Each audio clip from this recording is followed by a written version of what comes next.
Hello radiographers. I am also a radiographer. My name is Amir Sayyed and today we will learn filming process of CT pulmonary angio. We will discuss full filming process with format. So let's start the filming process. Radiographers, currently I am working on CT GE Revolution 32 slice machine and I want to inform you that I anonymize the patient scan to keep patient data or patient details secure and private. तो filming के लिए सबसे पहले हमें arterial thin select करना है, arterial thin select करना है और उसे रीफॉर्मेट में डाल देना है। रीफॉर्मेट में डालने के बाद में आपको एक्सियल, कॉर, सैज सबका 8 mm का मिप थिकनेस रखना है। 8 mm कीबोर्ड से आपको टाइप करना है, 8 mm मिप थिकनेस, 8 mm का मिप थिकनेस आपको एक्सियल, कॉर, सैज सब में रखना है। फिर एक्सियल इमेजेस पे आ जाइए और ऊपर की तरफ में स्क्रॉल करना है। सबसे पहले आपको देख लेना सिमेट्रिकल है कि नहीं, तो ये ऑलमोस्ट सिमेट्रिकल है, इसमें मुझे कुछ भी चेंजेस करने की जरूरत नहीं है। पेशेंट हल्का सा क्रॉस होया हुआ है तो मैं उसके लिए क्या करूंगा, एक्सियल को ऑब्लिक पे लाके यहाँ पे सिलेक्ट करूंगा। मीन्स ये आप मुझे अलाउ करेगा मैं इस इमेज में कुछ भी चेंजेस कर सकता हूँ। तो आपको डिस्प्ले में आना है, रोटेट पे आना है और मैं थोड़ा सा इसे रोटेट करूंगा। अब ये सीधा हो चुका है स्कैन। ओके, तो ऊपर की तरफ में आना है। ये पल्मोनरी आर्टरी के ब्रांचेस जहां पे शो हो रहे हैं आपको ये पूरा कवर करना है। ऊपर की तरफ आना है, यहाँ से भी स्टार्ट हो रहा है तो मैं यहाँ से स्कैन स्लाइस कटिंग स्टार्ट करूंगा। इस इमेज पे आपको क्लिक करना है, फिल्म सेव पे क्लिक करना है, बैच पे आना है, लूप पे आना है, इस इमेज पे क्लिक करना है, फिर सेट स्टार्ट करना है और आपको नीचे की तरफ में स्क्रॉल करना है। तो जैसे ही ये ब्रांचेस एंड होने वाले होंगे जहां पे, वहां पे आपको सेट एंड करना है और कीबोर्ड से आपको 24 इमेजेस बनाने हैं और ओके करना है। ये होने के बाद में आपको कोरोनल इमेजेस में आना है। कोरोनल में इसमें भी आपको सिमेट्रिकल के लिए देखना है, तो सबसे बेस्ट वे है सिमेट्रिकल है या नहीं वो देखने के लिए आपको पोस्टीरियर रीजन में आना है, पीछे की तरफ में। यहाँ पे आपको रिब केस शो होगा, तो एक साइड में रिब कम दिख रहा है, एक साइड में ज्यादा दिख रहा है, तो आपको मैनुअली इस तरह से आपको सिमेट्रिकल करना है। तो आप देख सकते हैं कि ऑलमोस्ट सिमेट्रिकल है, दोनों साइड में इक्वली रिब दिख रहा है। फिर आगे की तरफ में स्क्रॉल करना है। अभी ये स्कैन आपको हल्का सा क्रॉस दिख रहा होगा, इसे आपको रोटेट कर लेना है। डिस्प्ले फील्ड में आना है, रोटेट पे आना है और इसे रोटेट कर लीजिए। ये अभी बराबर है। तो अभी आगे की तरफ में आना है, यहाँ पे पल्मोनरी आर्टरी के ब्रांचेस शो हो रहे हैं, यहाँ से आपको स्लाइस कटिंग स्टार्ट करना है। तो सबसे पहले आपको बैच पे इस पे क्लिक करना है, पैन पे क्लिक करना है, इस इमेज पे क्लिक करना है और फिल्म सेव पे आना है, बैच पे क्लिक करना है, फिर इस इमेज पे क्लिक करके सेट स्टार्ट करना है और आपको पीछे की तरफ पोस्टीरियर रीजन में या तो ये नीचे की तरफ में स्क्रॉल कर लीजिए। पोस्टीरियर रीजन में जैसे ही ये ब्रांचेस एंड होने वाले होंगे, जहां पे यहाँ पे एंड हो रहा है ये, तो मैं यहाँ पे सेट एंड करूंगा। सेट एंड करने के बाद में इसका भी आपको 24 इमेजेस बनाना है। 24 इमेज बनाने के बाद में आपको ओके करना है। फिर आपको सैज में आ जाना है और आप ऊपर की तरफ स्क्रॉल कर लीजिए। आपको यहाँ ध्यान देना है, ये राइट साइड है और ये लेफ्ट साइड है, तो आपका पॉइंटर जो है अब राइट साइड में आ रहा है। तो हम स्लाइस कटिंग राइट साइड से स्टार्ट करेंगे, राइट टू लेफ्ट की तरफ में जाएंगे। तो ये आप देख सकते हैं पॉइंटर अब हमारा राइट साइड की तरफ में आ रहा है।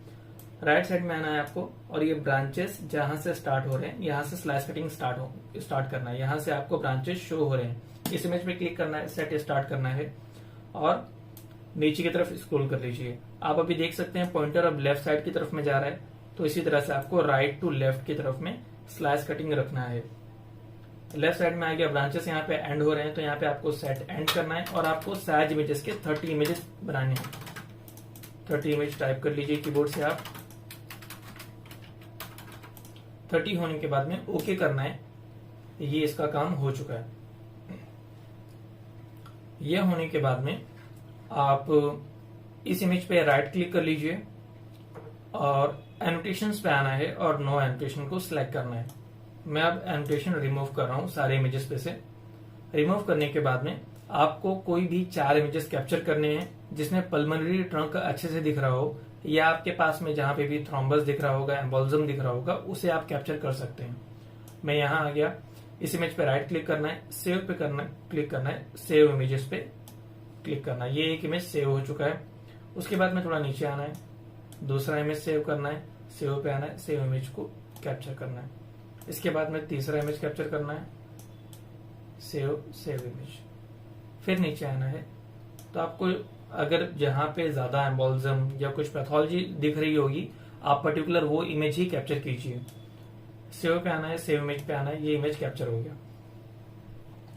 इसके बाद आपको मल्टी ऑब्लिक सिलेक्ट करना है और एक्चुअल इमेजेस में आपको पल्मोनरी ट्रंक देखना है, और ये जो हॉरिजॉन्टल लाइन है ऑरेंज कलर का हॉरिजॉन्टल लाइन, इसे आपको राइट पल्मोनरी ट्रंक से पैरेलल करना है, इस तरह से पैरेलल करना है। तो इससे क्या होगा, कोरोनल इमेजेस में हमें राइट पल्मोनरी आर्टरी अच्छे से शो होगा। तो इसे हमें कैप्चर करना है। सेव पे आना है और सेव इमेजेस पे क्लिक करना है। इसके बाद में आप इस ऑरेंज वाली लाइन को लेफ्ट पल्मोनरी आर्टरी से पैरेलल कर लीजिए, इस तरह से। फिर हमें लेफ्ट साइड का आर्टरी शो होगा और इसे भी सेव इमेज पे आके सेव इमेज क्लिक करना है। इसके बाद एग्जिट कर लीजिए, इसका काम हो चुका। अब हमें वेनस फेस को सिलेक्ट करना है। वेनस फेस सिलेक्ट करने के बाद में रीफॉर्मेट में डाल देना है। रीफॉर्मेट में डालने के बाद इसका आपको 5 mm का एवरेज थिकनेस रखना है, 5 mm एवरेज, जो कि रूटीन एब्डोमेन पेल्विस या फिर चेस्ट के लिए हम थिकनेस रखते हैं। और इसे भी हम एक बार रोटेट कर लेंगे, हल्का सा क्रॉस से पेशेंट। डिस्प्ले में आना है, रोटेट पे आना है और एक रोटेट करना है। फिर स्लाइस कटिंग हम स्टार्ट करेंगे। सबसे ऊपर आना है जहां से हम चेस्ट प्लेन या फिर चेस्ट कॉन्ट्रास्ट का फिल्मिंग देते हैं, इसी तरह से यहाँ पे आना है, फिल्म सेव पे आना है, बैच पे आना है, लूप पे आना है, इस इमेज पे क्लिक करके सेट स्टार्ट करना है और फिर नीचे की तरफ में स्क्रॉल करना है। जैसे ही किडनीज शो होगी वहां पे आपको सेट एंड करना है। इसमें आपको कंप्लीटली थोरैक्स का रीजन कवर करना है, चेस्ट का रीजन कवर करना है, सेट एंड करना है और 69 इमेजेस हमें बनाने हैं।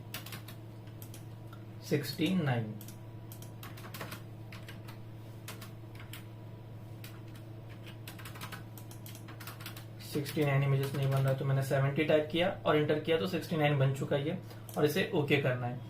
ये होने के बाद एग्जिट कर लीजिए, इसका काम भी हो चुका। फिर हमें लंग थीन सेलेक्ट करना है। लंग थीन जो प्लेन स्कैन में था उसे रीफॉर्मेट में डाल देना है। रीफॉर्मेट में डालने के बाद 3 mm का एवरेज थिकनेस आपको रखना है, 3 mm एवरेज। इसके बाद ये भी हल्का सा क्रॉस दिख रहा है आपको, तो इसे ऑब्लिक कर लीजिए। ऑब्लिक करने के बाद में डिस्प्ले फील्ड में आना, डिस्प्ले में आना है और रोटेट पे क्लिक करना है और इसे रोटेट कर लीजिए। रोटेट करने के बाद में ऊपर की तरफ आना है, जहां पे लंग स्टार्ट हो रहा है, यहां से हम स्लाइस कटिंग स्टार्ट करेंगे। इस इमेज पे क्लिक करना है, फिल्म सेव पे आना है, बैच पे आना है, लूप पे क्लिक करना है, इस इमेज पे क्लिक करके सेट स्टार्ट करना है और फिर आपको नीचे की तरफ में स्क्रॉल करना है। तो जैसे ही यहाँ पे लंग एंड होता है वहां पे आपको सेट एंड कर लेना है और कीबोर्ड से आपको 28 इमेजेस टाइप करने हैं, 28 टाइप करना और ओके करना है। अब हमारा स्लाइस कटिंग का जो काम था वो कंप्लीट हो चुका है। अब हम फिल्मिंग करेंगे। सबसे पहले हमने जो 24 इमेज एक्चुअल निप का बनाया था उसे मैनुअल फिल्म में डाल देना है और इसे नीचे की तरफ में ले आइए। फिर 24 इमेजेस कोरोनल का जो हमने बनाया था उसे मैनुअल फिल्म में डालना है। फिर 30 इमेज सैज मिप हमें मैनुअल फिल्म में डालना है और फुल स्क्रीन कर लीजिए। फर्स्ट फिल्म पे आना है और फर्स्ट का फॉर्मेट रखना है आपको 4:6। कोरोनल इमेज का भी फॉर्मेट रखना है आपको 4:6।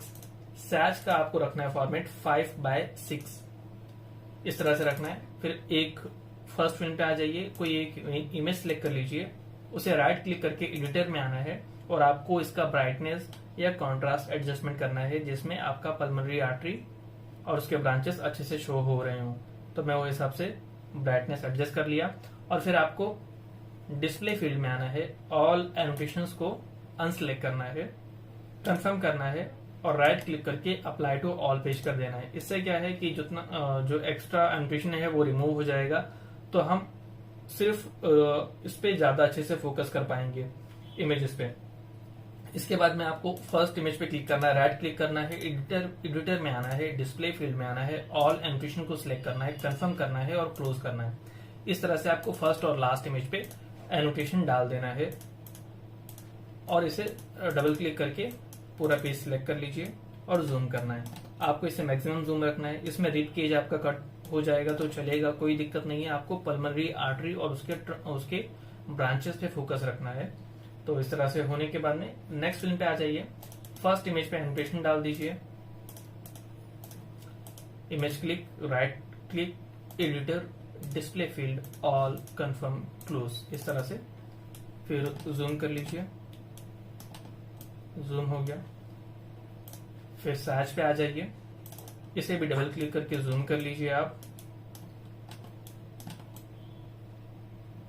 जूम हो गया। फिर फर्स्ट इमेज को क्लिक करके राइट क्लिक करना, एडिटर में आना, display field, confirm, all, confirm, close, click, right click, editor, display field, all, confirm, close, इस तरह से ये हो गया। अब हमें इसे मिनिमाइज करना है और नीचे की तरफ ले आना है। फिर जो हमने 69 इमेजेस वेनस का बनाया था उसे सिलेक्ट करना है। उससे पहले आप टोपोग्राम एक डाल लीजिए, मैनुअल फिल में टोपोग्राम डाल दिया मैंने।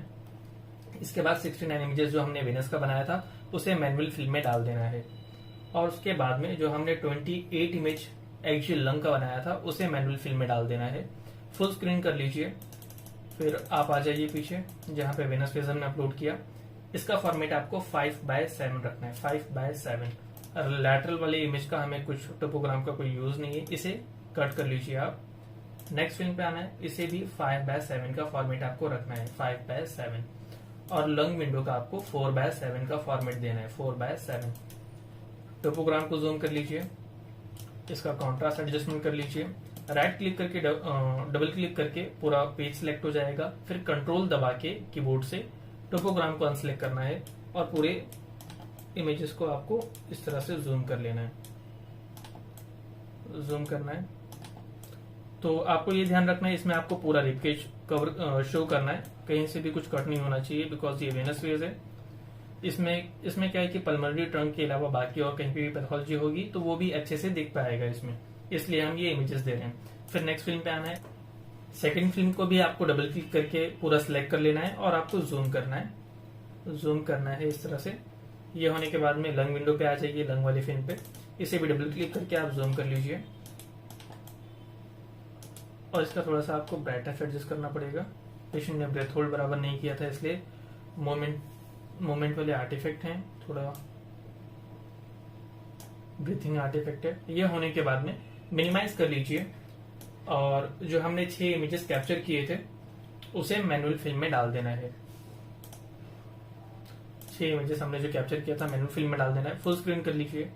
हमने एनोटेशन रिमूव कर दिया था बट फिर भी इस पर एनोटेशन सेव हुआ है, तो इसके लिए क्या करेंगे, एक इमेज को सिलेक्ट करना है, राइट क्लिक करना है, एडिटर में आना है, डिस्प्ले फील्ड में आके ऑल एनोटेशंस को अनसेलेक्ट करना है, कंफर्म करना है और इस पे राइट क्लिक करके अप्लाई टू पेज करना है। अप्लाई टू पेज आपको सिर्फ ये सिंगल पेज पे अप्लाई करना है, अप्लाई टू पेज, फिर क्लोज कर देना है। ये हो गया। इसे आप पर्टिकुलर एक एक इमेज को आपको जूम करना है इस तरह से। इसमें आपको सिर्फ पल्मोनरी ट्रंक शो करना है, ओके। इसमें अगर जो भी पैथोलॉजी रहेगा, एम्बोलिज्म वगैरह रहेगा, थ्रोम्बस रहेगा, तो ये अच्छे से शो होगा। तो इस तरह से हमें बस ये शो करके दिखाना, शो करना जूम करके।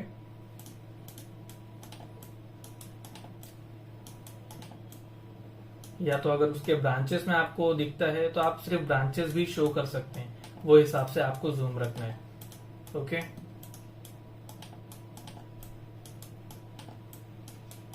ये होने के बाद में कॉर्नल वाले को हम जूम करेंगे इस तरह से, और जूम करने के बाद हम इसे ज्वाइंट कर देंगे।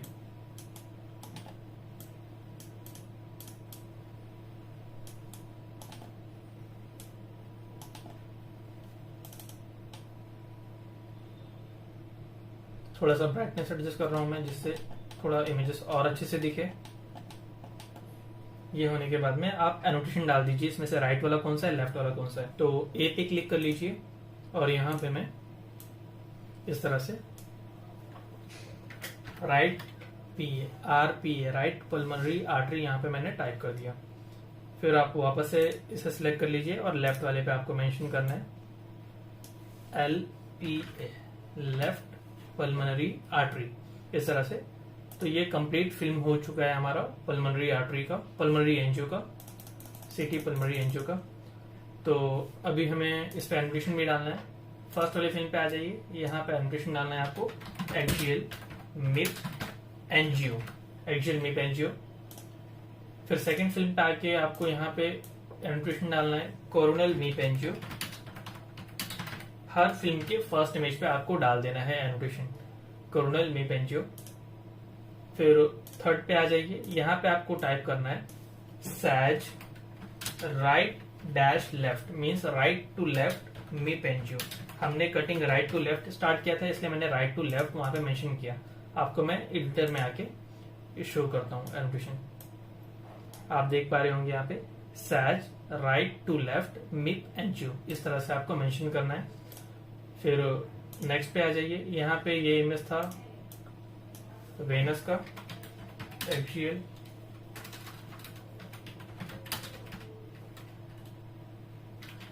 Post contrast. मैंने यहाँ पे एक्सियल पोस्ट कॉन्ट्रास्ट मेंशन किया हूं बिकॉज ये प्रॉपरली वेनस फेज नहीं था, ये भी ऑलमोस्ट आर्टेरियल फेज में ही कंसिडर किया जाएगा। इसमें एओर्टा में दिख रहा है कॉन्ट्रास्ट, तो मैंने इसलिए एक्सियल पोस्ट कॉन्ट्रास्ट डाला है इसमें। फिर नेक्स्ट फिल्म पे आ जाइए, ये हमारा पूरा कंप्लीट फिल्मिंग हो चुका है। इस तरह से आपका 7 फिल्म बनेगा, एक एक्सियल मिप का, एक कॉर्नल मिप का और एक सैज मिप का। फिर पोस्ट कॉन्ट्रास्ट का 2 फिल्म रहेगा और एक लंग विंडो का, और एक लास्ट में आपको इस तरह से कैप्चर करके देना है इमेजेस। आपको सिर्फ पल्मोनरी ट्रंक शो करना है, पल्मोनरी आर्टरी शो करना है। तो मैं आपको फॉर्मेट बता देता हूं। आपका जो एक्सियल मीप एंजियो रहेगा वो 24 इमेज रहेगा 4:6 के फॉर्मेट में। कोरोनल मीप एंजियो 4:6 के फॉर्मेट में 24 इमेज। फिर सैज मीप एंजियो 5:6 के फॉर्मेट में 30 इमेजेस। फिर axial post contrast means venous वाला 69 इमेजेस प्लस 1 टोपोग्राम, 70 इमेज बन जाएगा टोटल। और फॉर्मेट रहेगा 5:7। 5:7 के फॉर्मेट में 2 फिल्म ये बनेगा। इसके बाद में 28 image of axial lung, 28 image axial lung 4:7 का फॉर्मेट रहेगा। और फिर उसके बाद में 6 इमेजेस आपको कैप्चर करना है, जो भी पर्टिकुलर रीजन में जहां पे भी आपको पैथोलॉजी शो होगा, एम्बोलिज्म या थ्रोम्बस दिखेगा, वो इमेजेस आपको कैप्चर करके इस तरह से आपको एक फिल्म देना है जो कि ज्यादा अच्छे से शो होगा। So radiographers, this was the complete filming process of CT pulmonary angiography. Hopefully video आपको अच्छा लगा होगा और आपको समझ में आया होगा। एंड यस, अगर आपको किसी और टॉपिक पे या किसी और स्कैन पे वीडियो चाहिए होगा तो आप मुझे कमेंट बॉक्स में सजेस्ट कर सकते हैं, मैं उस पर वीडियो बनाने की पूरी कोशिश करूंगा। So that's it. Thank you so much. Thank you for watching.